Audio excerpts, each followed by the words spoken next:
क्या ये राज न समझ पाया, सारी जिंदगी दौलत के पीछे ही भागता रह गया।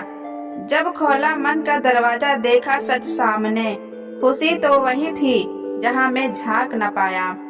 ना दौलत ना धन ना कोई और सहारा, आत्मा की शांति ही है जीवन का किनारा। इन्हीं तथ्यों को दर्शाता ये कहानी है एक गरीब किसान रामलाल की। रामलाल बहुत परिश्रमी किसान था। वह अपने खेतों में दिन रात मेहनत करता था। उसके पास एक पोटली थी जिसमें उसकी जमा पूंजी और कुछ पुराने चिट्ठे थे। वह पोटली उसके लिए बहुत कीमती थी क्योंकि उसमें उसके बचपन की यादें और उसकी माँ का दिया हुआ आखिरी आशीर्वाद था। एक दिन रामलाल अपने खेत में काम कर रहा था, तभी एक अमीर आदमी सुरेश उसके पास आया। उसने रामलाल से कहा, तुम्हारी जिंदगी तो बहुत कठिन है। अगर मैं तुम्हारी यह पोटली ले लूं और बदले में तुम्हें सोने की ईंट दूं, तो क्या यह पोटली मुझे तुम दे दोगे?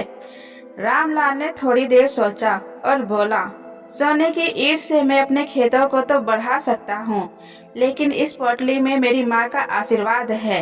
यह एक बार चला गया तो दोबारा नहीं मिलेगा, इसलिए इसे मैं नहीं छोड़ सकता।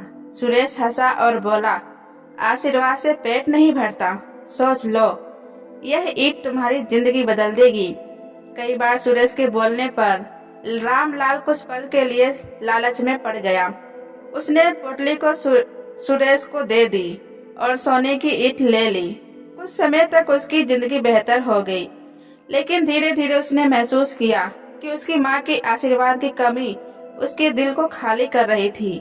वह कितना भी अमीर हो गया, लेकिन सुकून खो चुका था। रामलाल ने अपनी सारी दौलत वापस सुरेश को दे दी और अपनी पोटली मांग ली। उसने सीखा कि दौलत से जरूरी वह चीजें हैं जो हमारी आत्मा को खुशी देती हैं।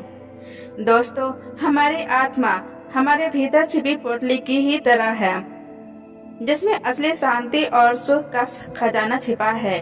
लेकिन इस खजाने तक पहुंचने के लिए हमें अपने लालच, डर और गुस्से जैसे नकारात्मक भावों को त्यागना होगा। हमारी बाहरी दुनिया की दौलत चीजें अस्थायी हैं, लेकिन आत्मा की शुद्धता और संतोष हमें सच्चा सुख देती है। हमें अपने जीवन में ध्यान, भक्ति और आत्मनिरीक्षण का मार्ग अपनाना चाहिए। याद रखें, सच्ची खुशी हमारे भीतर ही बस